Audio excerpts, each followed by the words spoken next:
Hello everyone, welcome back to my YouTube channel. My name is FPL Roxas and today I'll be sharing my GW16 team selection. I was unable to record a video for Gaming 15 as I was ill and busy at the same time.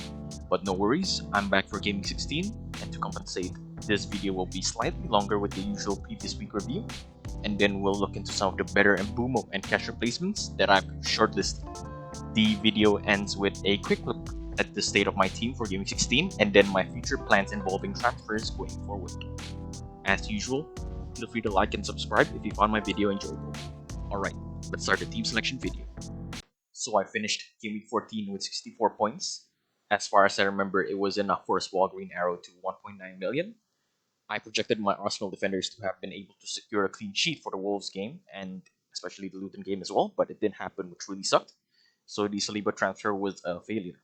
The bench in this week performed incredibly well, which I really didn't expect, especially Burnley winning 5-0 with Taylor grabbing an assist. I intended to start with sales over cash, but I forgot about it, which was completely my bad. On another day, I would have had a massive green arrow if I played the both of them, but we can't really redo a game week, so we move on. And for Game Week 15, as I'm recording this video, it hasn't ended yet with Spurs West Ham and Newcastle Everton left to play. So far, I've scored just 24 points, and according to Live FPL, I'm still 5 points away from Green Arrow. I think it's going to take at least 3 returns from my 4 remaining players in order for me to finish the game week with a Green Arrow. I won't be expecting much as the fixtures aren't looking ideal, but we'll see. The key takeaways from both game weeks are that Cash has been underperforming and was benched for the last 2 games. Mbeumo has also gotten injured, and that means that there are some problems to take care of, with both being priority transfers out now. For now, let's move on to the next section where I'll be discussing a little bit about, in my opinion, some of the best replacements for Mbeumo and Cash as well. In terms of Mbeumo replacements, I consider these 3 players to be the best to replace him. First up is Palmer. I've included him in my transfer targets in my last 2 videos where I was discussing Bowen's replacements. I ended up going with Gordon instead of Palmer instead. I still think that Palmer has the best value out of probably all of the midfielders in FPL at the moment. He's only 5.3 million, a regular starter, and a consistent performer, backed up by a great underlying stat, and also is on penalties. Chelsea's favorable fixture run is also starting this Game Week 16 all the way to Game Week 21, where they meet the likes of Sheffield, Luton, Fulham, and many more. If you want a cheap enabler, I'd say that he is the best in terms of cost effectiveness. And then we have Gordon. I already own him in my team, but for those who don't, I really recommend getting him.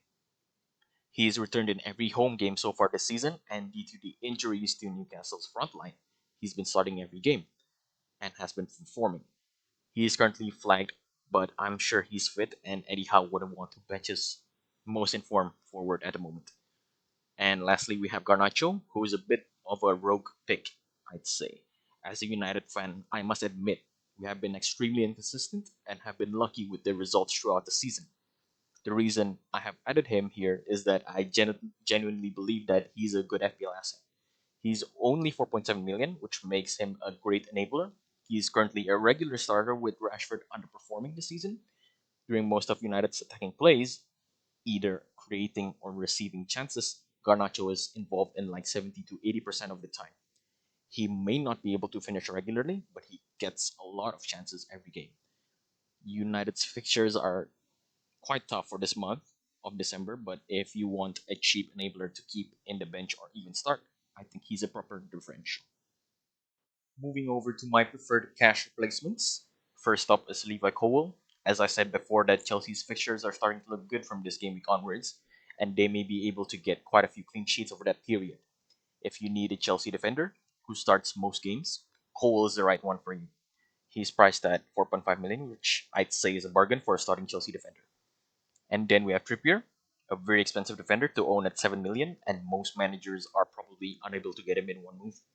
But he's the best FPL defender so far this season. He's a consistent performer with 7 assists and a bonus point magnet as well, with 18 bonus points so far this season, which is insane. Most people are reluctant to own an expensive defender like him, as it really tightens up your budget for other positions. Going against Tottenham for Game 16 is also not ideal, but the fixtures after that are quite promising with Fulham and Luton. If you do get him, He's going to easily get you points with how good his crosses are, accompanied with Newcastle's ability to finish the chances that he creates quite often. Next up is Pedro Porro. I consider him as the best Spurs defender when it comes to points potential. With the way they play during the attack, you'll often see him running alongside Son, playing in middle as a midfielder, taking shots, and even making underlapping runs to the wings to create chances. These stats are deceiving in my opinion. He's a great attacker, and you should get him if you want a defender with great scoring and assist potential. Now let's have a quick look at my team for this game week. Areola has Fulham away, which isn't looking like an easy fixture with how much Fulham has been scoring recently. Their Arsenal defenders are up against Villa, who have been amazing when they play at home, so these two are also bound to have a tough game. Arsenal conceded 3 against Luton, which makes me worried. The transfer to get Saliba and giving 14 definitely backfired. Lascelles has Tottenham away, a game with two attacking minded teams, so there's a lower clean sheet potential for this one as well. Salah has Palace away, and if Palace plays with a low block, I'm pretty sure Salah is going to struggle as usual. He's been underperforming against defensive teams this season, so it won't be easy for him this game. Son and Gordon are up against each other. Both Spurs and Newcastle playing with a high line. The game should end with a few goals, and if that were to happen, these two should be involved. Martinelli has Villa away. He finally scored in their last game after blanking 6 weeks in a row. I'm hoping that he scores again this week. And then we have Mbeumo, who just got injured, and replacing him is in everyone's mind. I'll be showing how my team will look with my projected transfers in the next section, so you can look forward to that. Holland is up against Luton away, my favorite captaincy option this game week. And there's Watkins, who has Arsenal at home. And if Villa continues their home form, he's going to be involved in a goal for sure. The team definitely doesn't look great this week, so a few transfers have to be made in order to field a better 11. Let's move over to the next section where I'll show you guys how I plan to go through Game 16 and onwards. I'll be using FPL team to show my plans for Game 16 onwards. So far I've made 2 drafts, and let's start with the first one, which involves replacing Cash for Cowell and Mbeumo for Palmer. This would leave me with 2.3 million in the bank, and the reason for these transfers are quite simple. I want to take advantage of the Chelsea fixture run, so I decided to get Cowell and Palmer. I think Cowell should be able to get a few clean sheets in this period, and I think Palmer should be able to get a few returns as well, since he's on penalties and everything. And yeah, the team definitely looks better without having to play two Arsenal defenders in this week against Villa, who are looking to continue their run of wins at home. So with those transfers, I'd be able to bench Gabriel and play Cowell instead. And in game week 17, I'll be banking the transfer, and then in game week 18, I'm looking to do another double transfer where I intend to replace Gabriel and Turner for Porro and Sanchez. The reason is that Arsenal will be playing against Liverpool, and I don't think they'll be able to keep a clean sheet against them, so I decided to remove one of my Arsenal defenders. And I chose to transfer out Gabriel instead of Saliba, just because Saliba, even though he's more expensive, is more nailed in the team compared to Gabriel, who has been benched in a couple of games this season. Turner is also eating up my bench spot without playing, so replacing him with Sanchez, who has their nice round fixtures, and also he would get me a keep rotation for the future as well, which is really good. And yeah, the team would look like this for game week 18. Looks pretty good. And for game week 19 and 20, I haven't really planned any transfers, but the team still looks good in both weeks, as you can see. In this week, I could also upgrade Martinelli to Saka if I wanted to, but that's a discussion for the future. So for the second draft, instead of getting the Chelsea players, I'll be looking to bring back Trippier instead. In order to do that, I would have to get a cheap enabler that will also start games, and I chose Garnacho to fill that spot. I feel like Trippier should be in my team for the future, and I think the Spurs fixture doesn't look as bad. As both teams are very attack minded, there will be a lot of attacking scenarios for both teams, and Trippier thrives when he gets into those attacking positions where he can cross into the box, which I think is going to happen a lot in that game. Garnacho should be starting most games, with Rashford being very underwhelming this season, where he even got benched in the recent Chelsea game. I really like this team setup for Game 16 and forward. As you can see here, the only problem for this week is that there will probably be a lesser chance to get clean sheets from my defenders. Other than that, the rest of the team looks pretty strong. For Game Week 17, I'm planning to bring in Cowell by transferring out Gabriel so that I can take advantage of Chelsea's fixtures, just like the previous draft. But the difference is that I'll be bringing him in for Game Week 17 instead of 16. specifically because of the Sheffield game this week, which I wouldn't want to miss as I think there's a huge clean sheet potential for Chelsea in this fixture. And the rest of the team looks great with many chances to return from all the players, of course. And in game week 18, I'll be looking to replace Turner with Sanchez. The reason for this is that I really don't want to play Areola against United.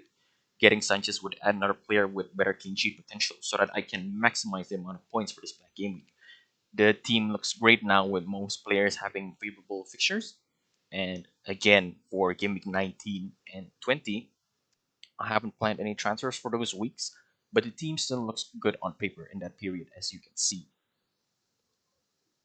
And yeah, in both drafts, I have planned transfers that would take advantage of the fixture swings to deploy teams that can score as much as possible in the next few game weeks. The main difference for the draft is that in draft 1, I would have a lot of money in the bank, which offers more flexibility for me in the future. While in the second draft, that doesn't allow me to have any flexibility as I have Trippier in the team. But having Trippier in the team is still nice, knowing that he can offer me assist, bonus points, and even clean sheet points at any week. So yeah, that's the two drafts that I am considering. Currently leaning towards the second draft, but we'll see towards the deadline. And that wraps up this week's team selection video. Good luck to everyone for Game Week 16. I hope you enjoyed the more informative video for this game week. Leave a like if you enjoyed the video. Subscribe if you want to be updated on my latest uploads. I'll be uploading every week, so stay tuned. Leave a comment if you'd like, and thanks for watching the video.